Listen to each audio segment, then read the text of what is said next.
Deus me fez uma pergunta: por que não temos um avivamento? E aí, o Senhor me deu algumas respostas. E eu gostaria de compartilhar com você essa noite. Primeiro, nós precisamos entender o que é um avivamento. E eu gostaria de citar um exemplo de um avivamento que aconteceu na história. Aproximadamente 100 e poucos anos atrás, mais ou menos 120 anos atrás, lá no outro lado do globo, na Europa, no país de Gales, mais ou menos no ano de 1905, aquele local viveu um avivamento. E um avivamento, sendo já bem direto, é uma renovação espiritual da parte de Deus, de maneira profunda e coletiva. Tão profunda que a transformação e o impacto que acontece tanto na comunidade como em toda a sociedade, ele é muito notório.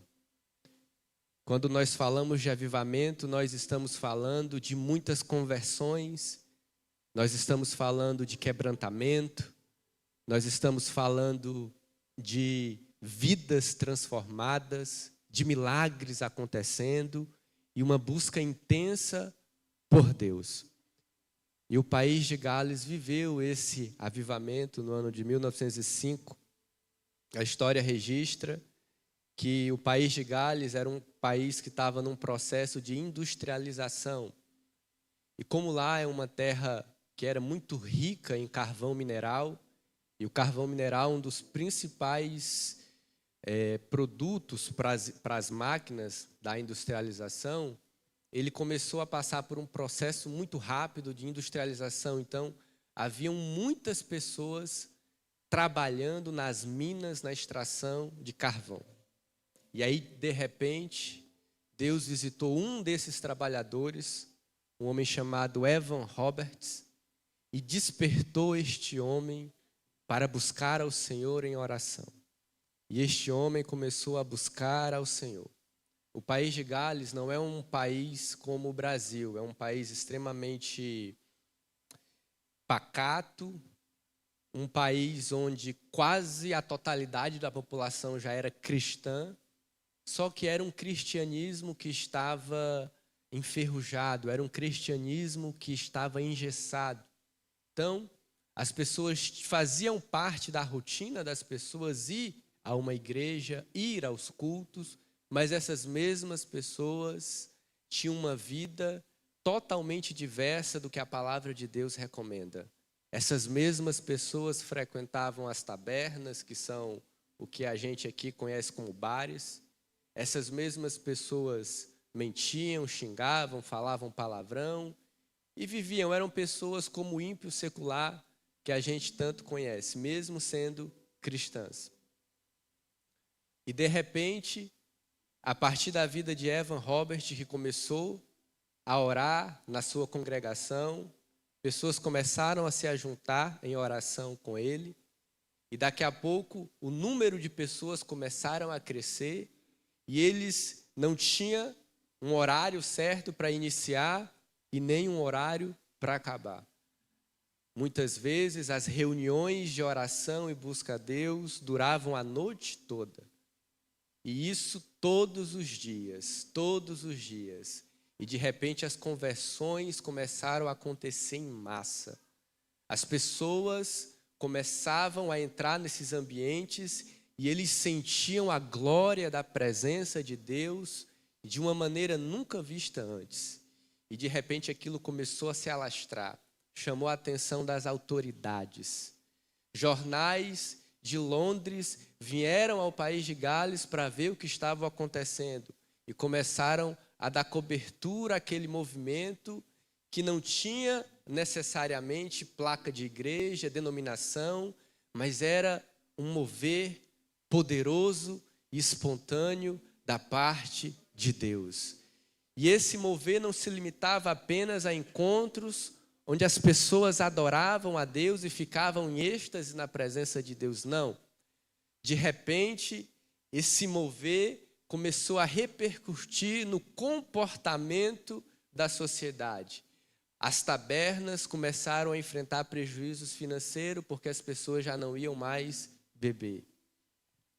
Tribunais, juízes e advogados não tinham mais trabalho porque a população começou a parar de cometer crimes. A sociedade parou de ter conflitos e até aqueles que cuidavam dos animais no campo tiveram problema porque os animais haviam sido adestrados com xingamentos e palavrões. E aí, quando aquelas pessoas começaram a parar de proferir palavrões, os animais já não respondiam aos comandos delas, porque só respondiam aos palavrões. E de repente houve esse rebuliço em toda aquela região, tão poderoso que ele se espalhou para vários lugares do mundo. Um exemplo foi que de lá pessoas foram para a Rua Azusa, onde teve o avivamento da Rua Azusa, de onde vieram Gunnar Berg, Daniel Berg e Gunnar Vingre, e que vieram para o Brasil fundar a Assembleia de Deus no Brasil. Então perceba que até mesmo o fio de origem da nossa igreja, se nós seguirmos ele, chega lá no avivamento no país de Gales. E por que eu cito isso? Porque esse foi um exemplo, um dos exemplos mais marcantes que nós temos quando a gente estuda a história da igreja de avivamentos no mundo, a história dos avivamentos. E quando eu falo isso, eu tenho certeza que muitos de nós aqui já passamos por tempos assim. Nós aqui no Brasil vivemos também alguns avivamentos, não nessa intensidade e proporção, mas todos nós vivemos outros tempos onde sentíamos ou tínhamos essa percepção de um agir muito mais poderoso de Deus no meio do seu povo.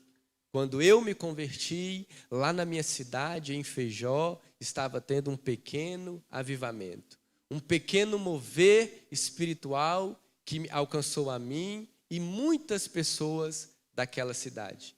Eu não conheço a história da Assembleia de Deus aqui em Rio Branco, mas eu tenho certeza que a história desta igreja também está marcada por muitos períodos onde houve um mover poderoso da parte de Deus, onde pessoas eram curadas com muita facilidade, onde conversões aconteciam com muita naturalidade, onde entrávamos em cultos e sentíamos uma glória inexplicável, uma presença impactante da parte de Deus. E nós que fomos forjados, criados, fabricados nesse ambiente, estamos sempre buscando isso. Quando eu converso com qualquer bom assembleiano, eu sinto nele esse desejo, essa busca. Líderes, quando fazem eventos, quando fazem atividades, fazem querendo de alguma forma resgatar esse tempo. Ah, se meus jovens buscassem a presença de Deus. Ah, se nos eventos e nas reuniões que eu faço com a minha igreja, a presença do Senhor invadisse o ambiente e vidas fossem curadas. Pessoas fossem libertadas. Almas fossem alcançadas para o reino de Deus. Todos nós queremos isso. Todos nós buscamos isso. Todos nós ansiamos por isso. Nós queremos cultos avivados. Nós queremos cultos onde sentimos a presença de Deus. Nós queremos culto onde os profetas têm liberdade para falar, para entregar o recado de Deus para você. Nós queremos isso, porque nós fomos forjados nisso, criados nisso, aprendemos a viver dependentes desse mover da parte de Deus. E aí, quando eu estava ali sentado, o Senhor me fez essa pergunta: mas por que não temos um avivamento? Por que os nossos dias parecem tão mais difíceis para o avivamento?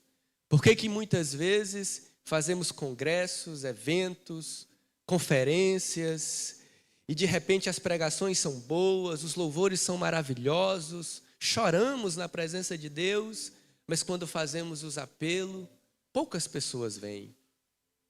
Por que muitas vezes, quando chamamos os enfermos à frente, as pessoas vêm 10, 12, 15, 20 pessoas, e às vezes só uma é curada, duas é curada, e nós sentimos essa escassez. O que será que está acontecendo? Será que o problema somos nós? Será que há muito pecado? Será que estamos distantes? Será que já não buscamos mais a presença de Deus? E por incrível que pareça, irmãos, aquilo que o Senhor me disse ontem não é nenhuma dessas coisas. Por incrível que pareça. A primeira coisa que o Senhor me disse é que o avivamento, ele não pode ser fabricado, manipulado ou controlado pelo esforço humano. Não há protagonistas, não há idealizadores ou responsáveis humanos. É um ato exclusivamente divino. E quando Deus me falou isso, eu entendi, não temos um avivamento hoje, porque Deus não está querendo fazer. Agora, o porquê, eu não sei. O motivo exato, não adianta eu querer subir aqui e dizer que sei de tudo, de todas as respostas. Deus não me disse tudo, mas Deus me disse que não adianta tentarmos nós fabricarmos. Não adianta nós tentarmos produzir isso, como se isso fosse fruto de uma engenharia humana, de um planejamento humano. Não adianta eu sentar e dizer que vai ser assim, porque só vai ser da maneira que Deus quiser. E o Moisés, quando esteve aqui lendo a sua palavra e dando a sua palavra, ele disse algo interessante, leu algo interessante lá em João capítulo 3, que o vento sopra onde quer. E ali, aquele vento simbolizando o Espírito Santo. Assim como não sabemos de onde vem, nem para onde vai, assim é o Espírito Santo do Senhor. Ele sopra aonde Ele quer. E quando Deus visitou o país de Gales no ano de 1905, Deus fez porque Ele quis. Deus fez porque Ele havia um plano para aquele momento. Havia um projeto maior e aquelas pessoas, alvas da graça soberana de Deus, foram privilegiadas de fazerem parte daquele momento. Mas o fato de hoje nós não estarmos vivenciando um avivamento como aquele não significa que Deus não queira fazê-lo. Ou também não significa que Deus nos ame menos. Não. Significa que Deus está trabalhando algo diferente no nosso tempo.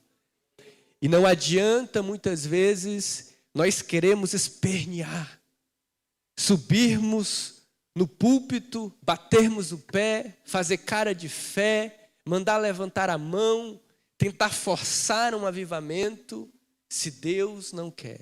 Às vezes, Deus quer que nós sentemos e ouçamos o que Ele tem para falar. Porque é algo que Ele quer que entendamos. E foi isso, e é por isso também que eu prego dessa forma. Quando eu estava no auge, no meio do avivamento que eu presenciei lá na minha cidade, e eu sentava muitas vezes na cadeira para ouvir as mensagens, eu via aqueles pregadores eloquentes, efusivos, extravagantes, pregando a palavra de Deus com muita autoridade e força. Muitas vezes eu ouvia aquela mensagem e ele entrava na palavra, ele começava na palavra e eu queria continuar compreendendo o final da mensagem, de repente ele saía. E aí começava a fazer outras coisas, se esquecia da palavra e às vezes eu ficava, poxa, eu queria o final daquela mensagem. Ele começou e não terminou. E aí quando o Senhor me chama, Ele me chama para essa necessidade. Uma vez o pastor Isaías perguntou, no começo, muitas vezes quando eu pregava, pastor, eu tentava ser mais pentecostal, vou dizer assim. Tentava. Só que eu não consigo, porque eu não sei, eu tenho algum problema na garganta, e se eu tentar aqui engrossar a voz, descer aí, correr até ali e voltar, eu começo a tossir muito. Sempre tive esse problema. Então, por isso que eu prego assim, mais manso, mais calmo. Eu não consigo de outra forma. Porque Deus me chamou para atender uma necessidade deste tempo. A necessidade de sentarmos e ouvirmos. E quando eu falo isso, não é desprezando quem prega da outra forma, não. Deus, o Espírito, capacita cada um conforme a sua vontade. E também a necessidade de termos pregadores e pessoas usadas dessa forma. Pessoas usadas com mais autoridade, com mais unção, com mais ousadia. Faz parte da multiforme graça de Deus. Mas também faz parte do projeto de Deus, mensagens onde a gente senta e entende o que Ele está querendo dizer. Então, o avivamento não pode ser manipulado, eu não posso controlá-lo. Eu não posso dizer aqui quantas pessoas serão batizadas, eu não posso dizer aqui quantas pessoas serão alcançadas. Eu não posso determinar aqui se você vai chorar ou não, se você vai sentir ou não. Eu não tenho esse poder, eu não tenho esse controle. Quem faz isso é o Espírito Santo. Eu posso orar a semana inteira, me preparar a semana inteira e chegar aqui achando que vai ser um sucesso e Deus pode não me usar se Ele não quiser. Ou eu posso passar o dia dormindo e de repente, de surpresa, o pastor dizer, Luiz, tu vai pregar, pegar o microfone e ele me usar extraordinariamente. Uma igreja como a nossa pode passar tempos e tempos pedindo a Deus o avivamento, o avivamento, o avivamento, e Deus não trouxer o avivamento. Mas de repente Deus vai e leva o avivamento lá em outro lugar. Como há relatos de avivamentos que estão acontecendo na África e lá no Oriente Médio, onde pessoas estão sendo visitadas por Jesus. Onde, mesmo sem missionários, pessoas estão tendo sonhos e visões e cumprindo-se nelas o que está escrito lá em Joel, quando diz que derramarei do meu espírito sobre toda carne. Quem pode controlar o agir de Deus? Quem pode dizer ao Senhor o que Ele vai fazer e o que Ele não vai fazer? E eu lembro agora do testemunho do missionário Davi Miranda Neto. O testemunho do neto do Davi Miranda, fundador da Deus e Amor. Que lá ele enfrenta essa guerra, porque ele é um líder novo, numa igreja envelhecida, que não respeita a autoridade de Deus para este tempo. E no tempo do pai dele, Deus curou tantas pessoas, Deus ressuscitou mortos, Deus fez proezas e maravilhas na igreja Deus e Amor, e hoje Deus falou com ele que o tempo para esta geração é um tempo de profundidade na palavra. Porque é o que Deus estabeleceu. A segunda coisa que o Senhor falou: o avivamento surge de uma rendição total e genuína de mentes e corações. O avivamento surge de uma rendição total e genuína de mentes e corações. O avivamento de Deus, ele começa a soprar. Ele começa a correr. Ele começa a acontecer quando simultaneamente há uma rendição total. Há uma entrega total e genuína. Não há avivamento quando não há entrega verdadeira. Não há avivamento, não há esse sopro restaurador da parte de Deus, se nós não dobrarmos o nosso coração com toda a nossa intensidade. Se nós não colocarmos o Senhor acima de todas as coisas. O avivamento, ele vem como resposta de um povo que está sedento. E aqui entra o texto da palavra de Deus que eu li. E no último dia, o grande dia da festa, Jesus pôs-se em pé e clamou dizendo: se alguém tem sede, que venha a mim e beba. O avivamento, ele vem como resposta de um povo que está sedento por Deus. De pessoas que estão em busca única e exclusivamente da presença de Deus. Não é o que Deus pode dar, não é o milagre, não é a bênção, não é a libertação, não é o que Deus pode fazer, é Ele. É quando você está sedento por Ele, é quando você está com fome dEle. E enquanto o Senhor não identificar essa rendição, essa busca genuína, essa sede, essa fome por ser invadido da presença de Deus, não haverá avivamento. Por isso, queridos e amados irmãos, o Senhor disse: aquele que tiver sede, venha a mim e beba. E quem crê em mim, como diz a Escritura, rios de água viva correrão do seu ventre. E quem crê em mim, como diz a Escritura, rios de água viva correrão do seu ventre.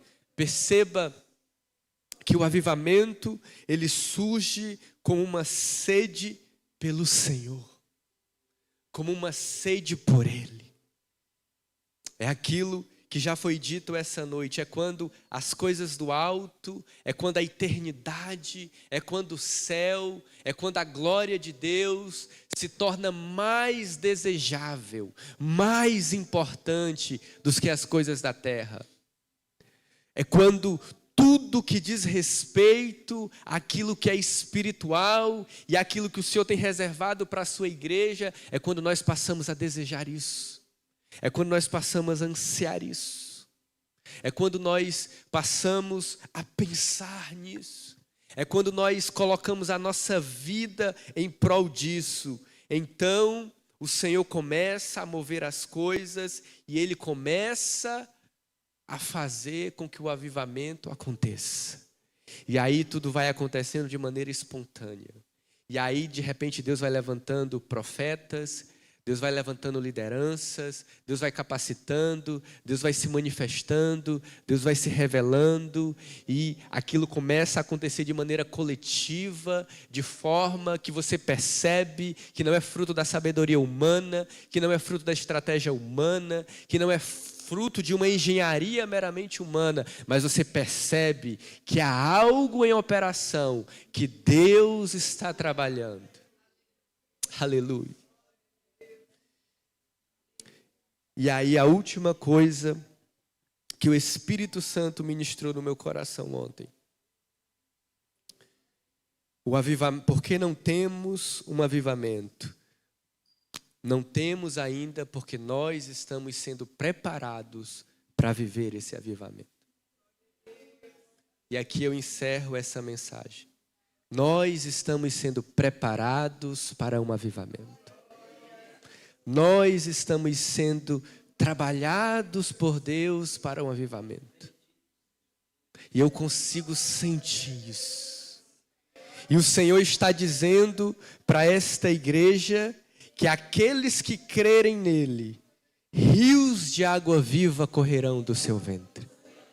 O Senhor está dizendo para aqueles que podem ouvir a sua voz essa noite, que Ele está nos preparando para recebermos essa corrente de água viva que verte do trono dele. E quando esse rio de água viva começar a verter sobre nós, nós começaremos a viver o propósito dele na sua plenitude. E aquilo que aconteceu no país de Gales acontecerá aqui. Começará nesta filial, começará nesta igreja, começará com a sua vida.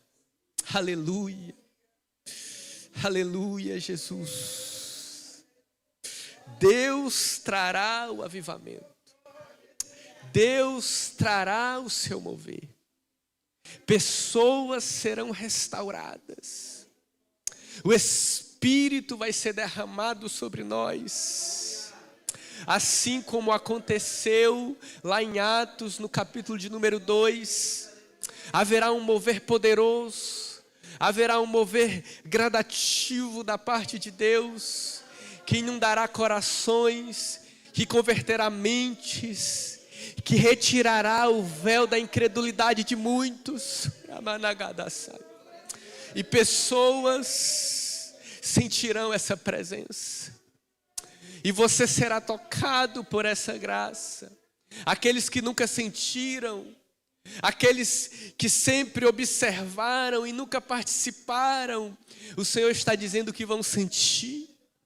Aqueles que muitas vezes foram taxados como incapazes de fazer alguma coisa, como incapazes de darem certo, o Senhor está dizendo que Ele vai mudar, que Ele vai virar a situação, porque Ele está nos preparando para esse tempo. Aleluia. Eu quero que você fique em pé.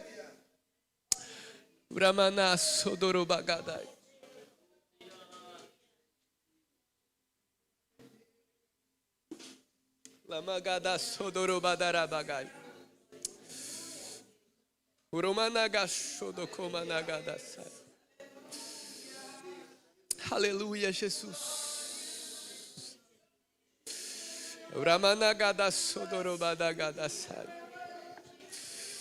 E o Senhor, Ele está olhando para este tempo, para esta geração, e o Senhor está dizendo para mim, para você, que Ele está preparando algo novo, algo diferente.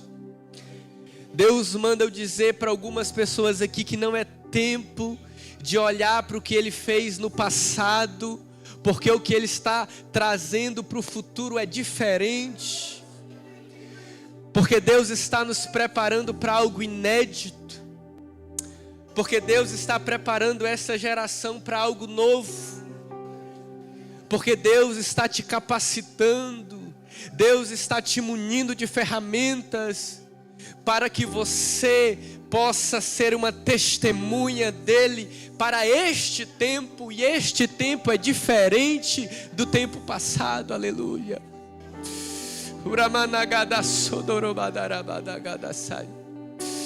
E eu sinto nessa noite uma unção de graça, uma unção de batismo. O mesmo Jesus que no último dia da festa disse: aquele que tiver sede, vem a mim. E Deus está convidando os sedentos. Aquele que tem sede, vem a mim, beba da água da vida, porque rios de água viva fluirão do teu ventre.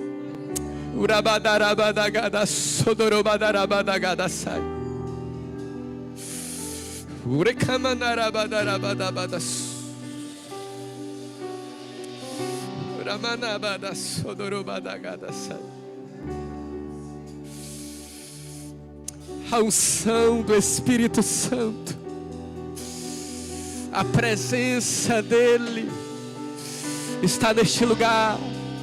Seja cheio do Espírito Santo, porque o rio de Deus está neste lugar. Aleluia.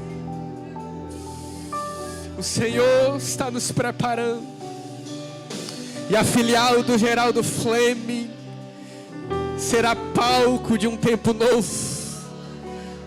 O Senhor renovará todas as coisas, o Senhor trará um novo ciclo, o Senhor fará algo nunca visto antes, porque Deus faz tudo novo. Ele diz: não vede que estou fazendo algo novo, abrindo um caminho no deserto e rios no ermo.